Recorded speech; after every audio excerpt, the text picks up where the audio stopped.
Oh, I'm sorry. Oh, I don't. Oh. It's okay. I'm afraid of the reality. Oh my God, I'm afraid of the reality. Oh, I'm sorry.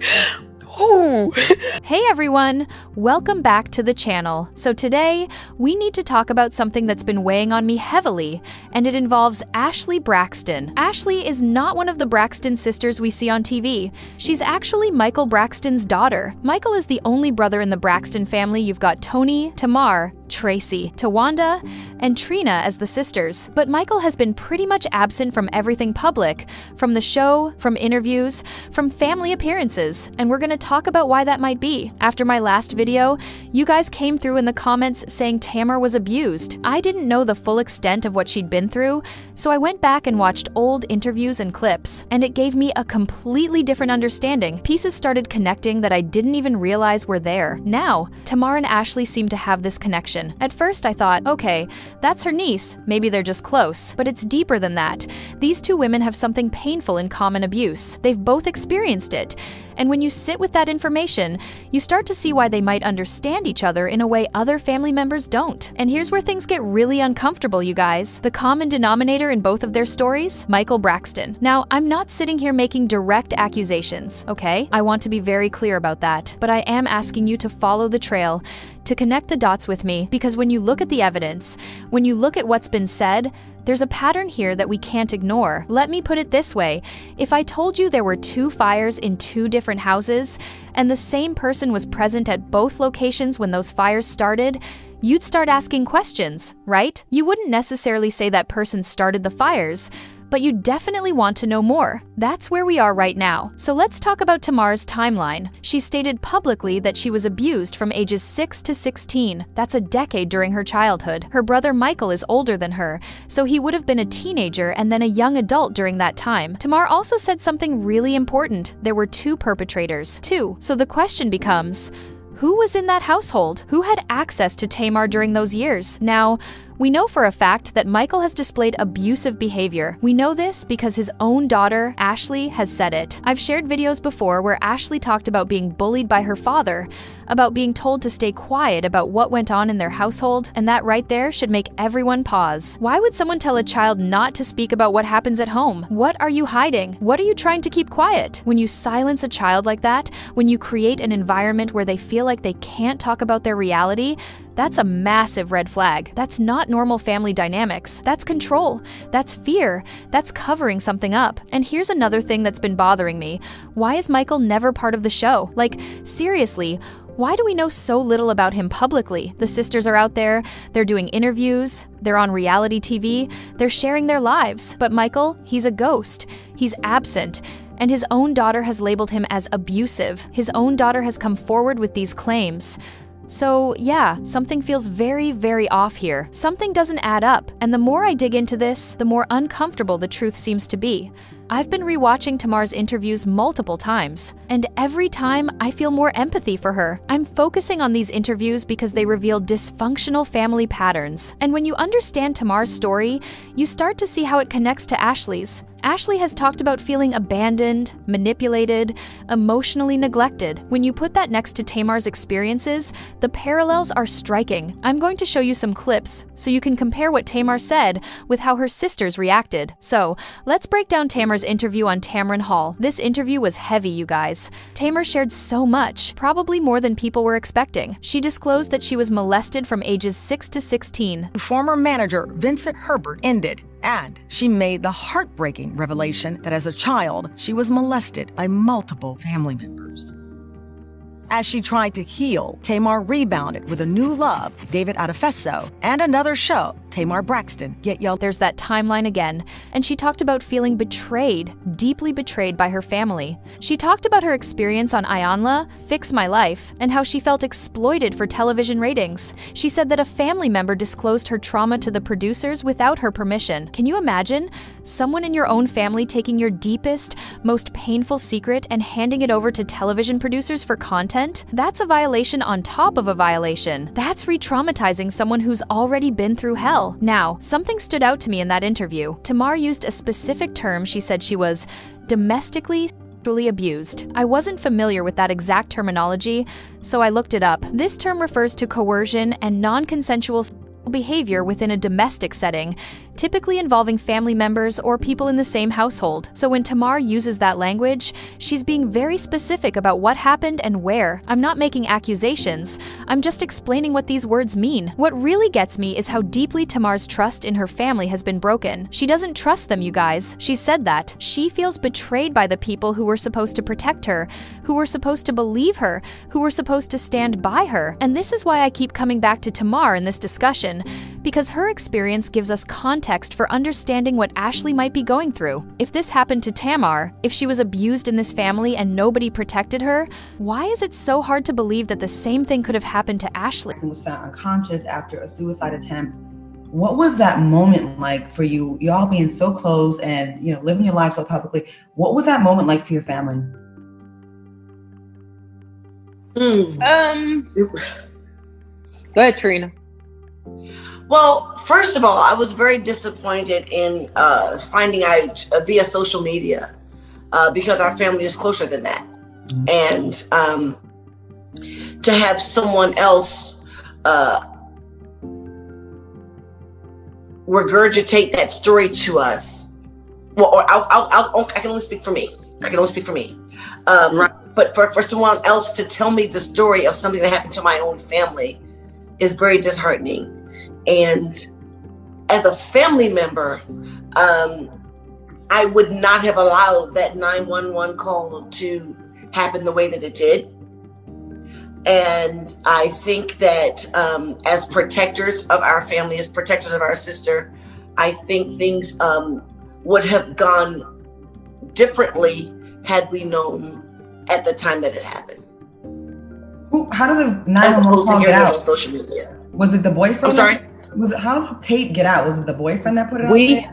We have no idea how it came out. We just know, we know as much as you guys know. That I have to be honest. We don't know all the details of what transpired before that happened.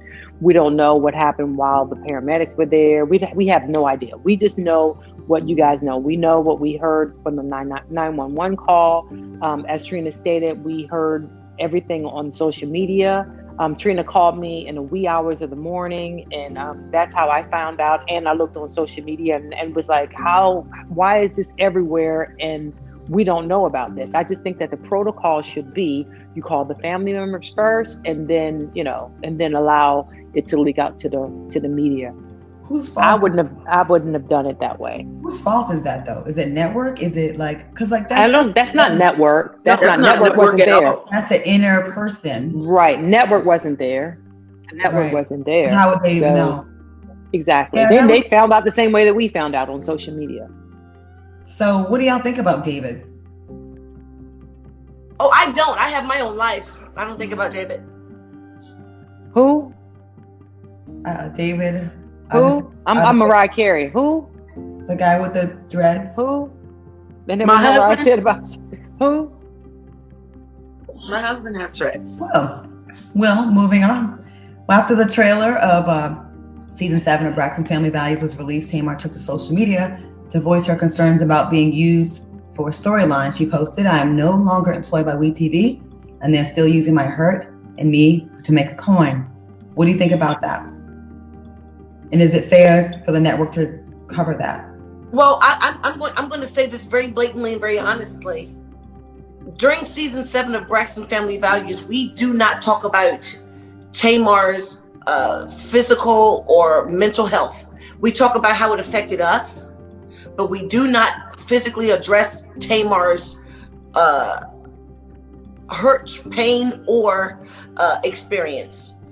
We can't speak to that. Tamar has her own story to tell, and it's very important for Tamar to tell her story in her way whenever she decides to tell it.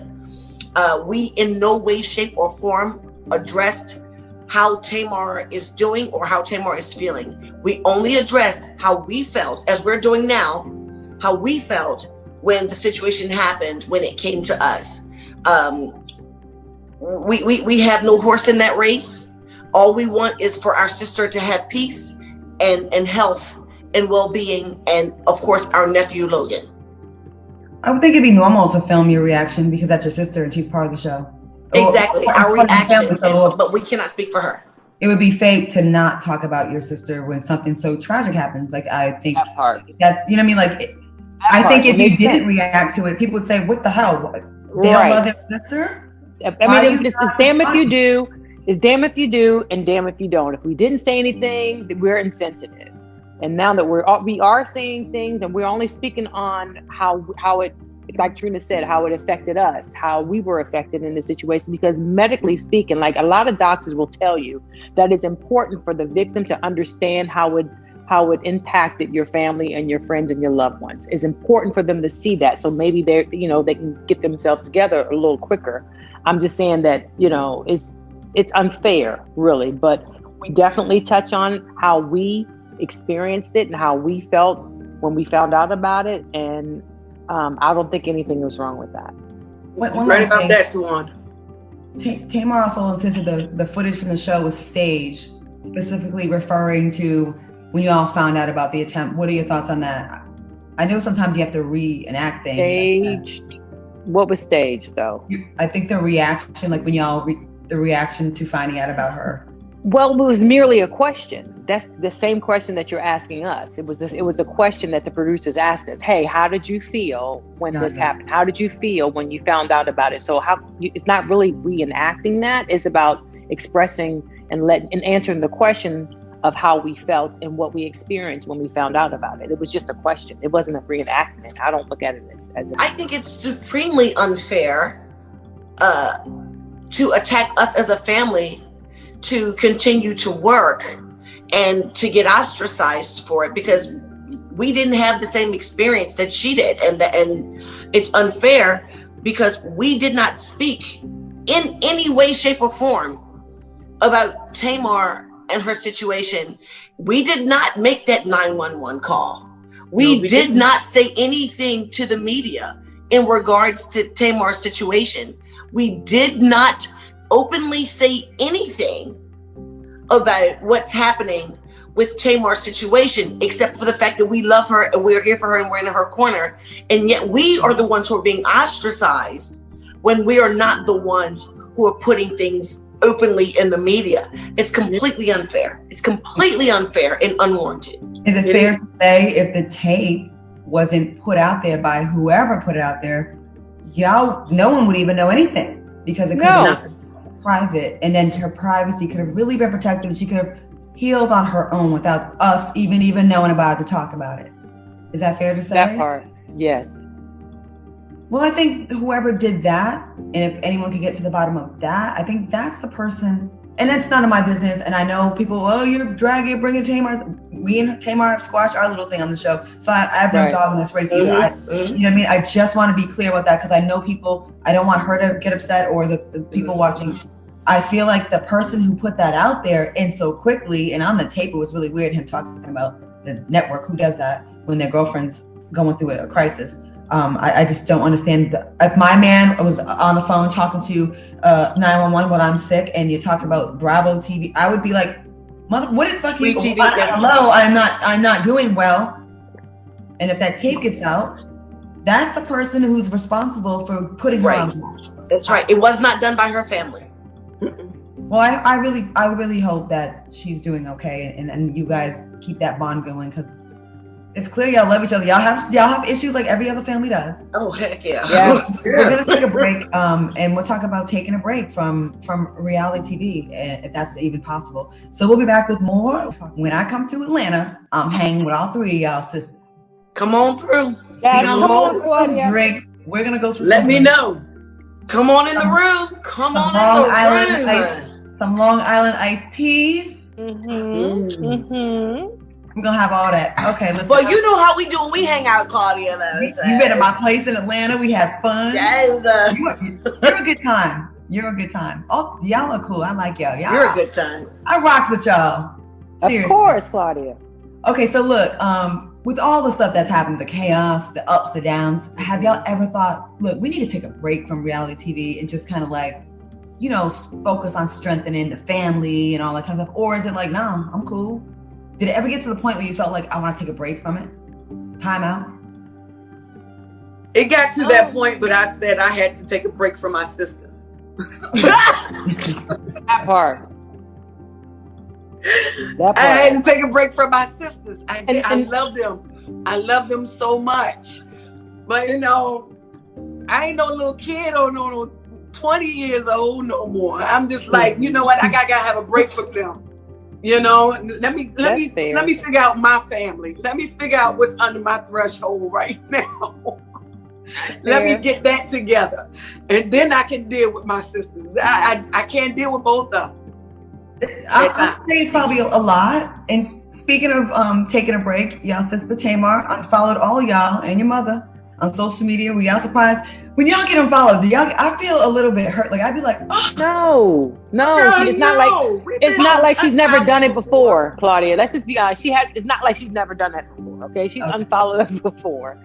And we don't measure our family and our relationship with social media. We just don't. Yeah. That's just what it is. Can I stunt on y'all real quick and say that she follows me now? She don't follow y'all. That is so much shade, Claudia, because we all know that. Because let's be honest, Claudia, you and Tamar went through y'all little stuff too, and then y'all got back together, and God knows how long that's gonna last. But the reality of it is this. Even though she unfollowed us on social media, doesn't mean that she doesn't talk to us in real life. Okay. So people can have whatever perception they want to have. Yeah. You know, just like, you know, you and Tamar talk behind the scenes and people think that y'all still going through y'all little, you know, but you're okay. You understand what I'm saying? So, you know, social media is just a medium for people to have something to say and build a platform. So it has nothing to do with real life and real family. And to be fair, sometimes you do need a break, you know, like Tracy said, and maybe you don't want to see someone up and down your timeline when you're in a weird place, right? Is that fair to say? Like, look, I need a break. I want to see you. Yeah, I mean, even McDonald's says you deserve a break today. I mean, you know. Right. Did y'all see her interview with Tamron Hall? Did you see your sister's interview with Tamron Hall? Yes. What'd you think about it? Was it good? How was it for y'all? Was it on point? How'd y'all feel about it? What do you mean on point? Did you take any issue with it? Was there anything that like bothered you, or was it like, okay, that's just normal? It's a normal interview. Tamar had to speak her truth, and her truth is her truth. It doesn't necessarily mean it is the truth, but it is the truth according to her, and she has to live with how her truth and what her truth looks like in her life. You know, and she deserves to be able to have her platform to tell her story the way she wants to tell it. And we have to respect it. Respect what she have to say. Where she is mentally and emotionally, that's all. And I'm sorry to ask you so many questions, but you all are such a known unit, like all of you as a group. I mean, you have your individual platforms and of course fan base and accomplishments. And I hope you don't feel like I'm just like Tamar, because it's not about just that. But it is a news story and it's something that the fans want to know about. Right. And it's part of, you know, it's part of having your life out there when you have an issue, sister. You know what I mean? That's kind of part of it. So I hope, thank you for being so gracious to answer all these questions. And Tamar, if you're watching, I hope you don't take this as we're shading you or it's being negative, because it's not. And I'd much rather have the narrative and the story put out by sisters that love you than bloggers and boyfriends with motives and side people that are just outsiders looking in, because we don't really know. Y'all know. We don't know. I just want to put that out there real quick. So, okay. But you know, Claudia, we also don't know. We also don't know. You know, and that's we still follow each other. I'll let y'all know, and I'll get back to you. I'll let y'all know. You know it's shade, Claudia. What you want me to ask Tamar? I'm gonna find out. Let me call her real quick. I can't even stand right now with all this shade you were throwing at me. I'm under the tree. I've been a shady little bitch this week, I must say. And now I want you to watch how some of the sisters reacted when Tamar's abuse was brought up. Some of them seem dismissive, like they're not taking it seriously. They frame it as Tamar's truth, which I don't know about you guys, but when someone says, your truth instead of just the truth, it feels like they're implying you're lying. It feels like they're suggesting your reality isn't actually real. Do you know how damaging that is to someone who's survived abuse? When you tell your story and the people closest to you act like it's just your version, your perspective, your exaggeration, that's a slap in the face. That's another form of abuse, honestly. It's gaslighting. It's minimizing someone's pain. And this is why Ashley's accusations feel so connected to Tamar's story. If the family dismissed Tamar, if they didn't fully believe her or support her, why would Ashley expect anything different? This pattern of not believing abuse victims, of protecting certain family members over others, of keeping secrets, that pattern destroys families. It destroys people. And when you see both Tamar and Ashley going through similar experiences, dealing with similar dismissal and disbelief, you have to ask yourself, is this really that far-fetched? Is it really that hard to believe? So here's where I'm left with all of this. If it wasn't Michael, then who was it? Tamar said there was more than one abuser. More than one person violated her during those years. She's being very clear about that. So if we're looking at who was in that household, who had access to her during that time, the older brother starts to become a very uncomfortable possibility. I'm not saying I know for sure, I don't have all the evidence laid out in front of me, but I'm asking the questions that need to be asked. I'm connecting the dots that are right there in front of us. And look, this is heavy stuff. This is uncomfortable, but these stories need to be told, and these questions need to be asked. Because if we don't talk about this, if we just sweep it under the rug, like maybe the family has been doing for years, then nothing changes. The cycle continues. More people get hurt. More people suffer in silence. So if you made it to the end of this video, I really appreciate you being here. If this resonated with you, please hit that like button, share this video, and subscribe if you haven't already. Consider becoming a super supporter. It helps me keep making this content. Drop a comment below with your thoughts. Do you see these connections? Do you think there's more to this story? Let's keep this conversation going. I'll see you guys in the next one.